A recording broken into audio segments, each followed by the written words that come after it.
Boss first ఓడిఐలో ఘోర పరాభవం తర్వాత సెకండ్ ఓడిఐలో బరిలోకి దిగే టీమిండియా ప్లేయింగ్ 11 పై లేటెస్ట్ అప్డేట్ వచ్చేసింది.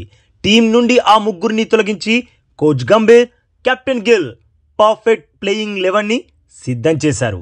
ఇక ఈసారి కంగారులకి దిమ్మ తిరిగే రిటర్న్ గిఫ్ట్ ఇవ్వడానికి రెడీ అయ్యారు.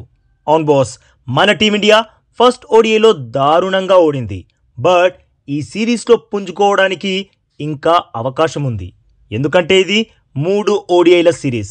నెక్స్ట్ జరిగే 2 మ్యాచ్లను గెలిచి ఆస్ట్రేలియాలో ఓడించి టీమిండియా సత్తా ఏంటో మరోసారి ప్రపంచానికి చాటి చెప్పే సమయం ఇది.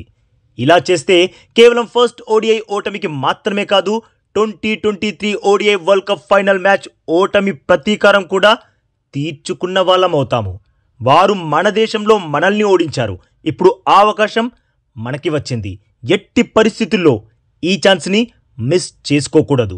ఫస్ట్ ఓడిఐలో చేసిన తప్పుల్ని మళ్ళీ రిపీట్ చేయకూడదు. అందుకే కోచ్ అండ్ కెప్టెన్ సెకండ్ ఓడిఐకి పర్ఫెక్ట్ ప్లేయింగ్ 11ని సిద్ధం చేశారు.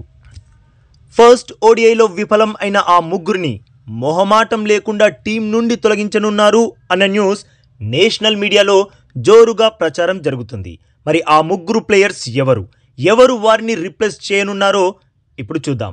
ఫస్ట్, రోహిత్ శర్మని పక్కన పెట్టి యశస్వి జైస్వాల్ని ప్లేయింగ్ 11లోకి తీసుకొస్తున్నారన్న అప్డేట్ వచ్చింది బాస్. ఈ విషయంపై నేషనల్ మీడియాలో గట్టిగానే ప్రచారం జరుగుతుంది. ఈ రోహిత్ ఒకప్పట్లా విధ్వంసం చేసే రోహిత్ కాదు. ఎప్పుడో ఒకసారి తప్ప తన పర్ఫార్మెన్స్లో కన్సిస్టెన్సీ మిస్ అయి చాలా సంవత్సరాలు అవుతుంది. అయినా టీం మేనేజ్మెంట్ తప్పక రోహిత్కి స్థానం కల్పిస్తుంది. టీంకి భారంగా మారుతున్నాడని తెలిసి కూడా టీంలో చోటు కల్పిస్తున్నారు. తనకి బదులుగా యంగ్ ప్లేయర్ యశస్వి జైస్వాల్కి స్థానం కల్పిస్తే అది టీమిండియా విజయావకాశాలని పెంచుతుంది. ఎందుకంటే తను మంచి ఫామ్లోనే ఉన్నాడు. దట్టు ఫియర్లెస్ క్రికెట్ ఆడతాడు. మొదటి బంతు నుండే ఆపోజిట్ బాలర్లపై విరుచుకు పడతాడు. మొన్నటికి మొన్న వెస్టిండీస్తో టెస్ట్ మ్యాచ్లో ఓడిఐ తరహా బ్యాటింగ్తో చెలరేగిపోయాడు. మరి అలాంటి వాడికి అవకాశం ఇవ్వాలి కదా. అందుకే సెకండ్ ఓడిఐలో రోహిత్ని తప్పించి జైస్వాల్కి ప్లేయింగ్ 11లో చోటు కల్పిస్తున్నారని లేటెస్ట్ అప్డేట్. బట్ బాస్, పర్సనల్గా నా ఒపీనియన్ ప్రకారం ఇది జరగదు. ఎందుకంటే after long time Rohit international cricket ఆడాడు. ఫస్ట్ మ్యాచ్లో విఫలం అయినంత మాత్రాన తనని తొలగిస్తారని నేనైతే అనుకోవడం లేదు. తను ఖచ్చితంగా మిగిలిన 2 మ్యాచ్లు ఆడతాడు. ఒకవేళ అందులో కూడా విఫలం అయితే అప్పుడు ఆలోచిస్తారేమో కానీ సెకండ్ ఓడిఐలో 99.99% తప్పించరనే అనుకుంటున్నా.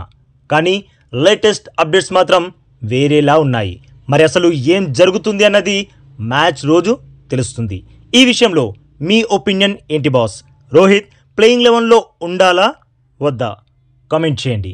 ఇక టీం నుండి తొలగించే సెకండ్ ప్లేయర్ వాషింగ్టన్ సుందర్. ఇదైతే 100% ఫిక్స్ బాస్. సెకండ్ ఓడిఐలో సుందర్ కనిపించడు. తన స్థానంలో చైనామన్ బౌలర్ కుల్దీప్ యాదవ్ బరిలోకి దిగుతాడు. ఫస్ట్ ఓడిఐలో సుందర్ బ్యాటింగ్ కూడా చేయగలడన్న ఉద్దేశంతో టీంలోకి తీసుకున్నారు. బట్ టీంలో బ్యాటింగ్తో మ్యాచ్ని గెలిపించగల సత్తా ఉన్న బ్యాటర్స్ చాలానే ఉన్నారు. బట్ బంతితో మ్యాచ్ని మలుపు తిప్పగల బౌలర్ కావాలి. ఫస్ట్ ఓడిఐ లాంటి లో టార్గెట్ మ్యాచ్లు గెలవాలంటే టీంలో ప్రతి బౌలర్ మ్యాచ్ విన్నర్ బౌలర్ అయ్యుండాలి. మరి వాషింగ్టన్ సుందర్ ప్రస్తుతానికైతే కుల్దీప్ కంటే బెటర్ బౌలర్ అయితే కాదు. మంచి బ్యాటర్స్ని కూడా కుల్దీప్ బౌలింగ్ని ఎదుర్కోవడానికి ఇబ్బంది పడతారు. సో ఫస్ట్ ఓడిఐలో చేసిన ఈ తప్పుని రిపీట్ చేయకుండా ప్లేయింగ్ 11 నుండి సుందర్ని పక్కన పెట్టి కుల్దీప్కి స్థానం కల్పించడం పక్కా. ఇక ప్లేయింగ్ 11 నుండి పక్కన పెట్టేస్తున్న మరో ప్లేయర్ హర్షిత్ రాణా. తన స్థానంలో ప్రసిద్ధ్ కృష్ణ ఎంట్రీ ఫిక్స్.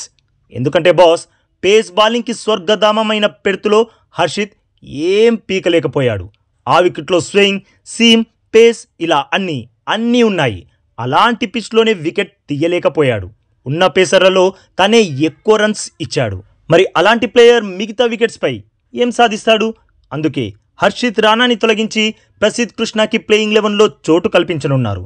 ఇలా ఈ ముగ్గురు ప్లేయర్స్ని తొలగించి టీంని గెలుపు బాట పట్టించాలని, ఆపై సిరీస్ని సొంతం చేసుకోవాలన్న గట్టి పట్టుదలతో ఉన్నారు కోచ్ అండ్ కెప్టెన్. మరి ఈ మార్పులు టీం గెలుపుకు తప్పనిసరని మీరు భావిస్తున్నారా? మీ ఒపీనియన్ని తప్పకుండా కామెంట్ చేయండి బాస్. అలాగే ఈ లేటెస్ట్ అప్డేట్కి ఒక్క లైక్ కొట్టి మన ఛానల్ని ప్లీజ్ సబ్స్క్రైబ్ చేసుకోవచ్చుగా బాస్. ఇక ఈ వీడియో చూసినందుకైతే మీ అందరికీ దిల్ సే థ్యాంక్ యూ బాస్.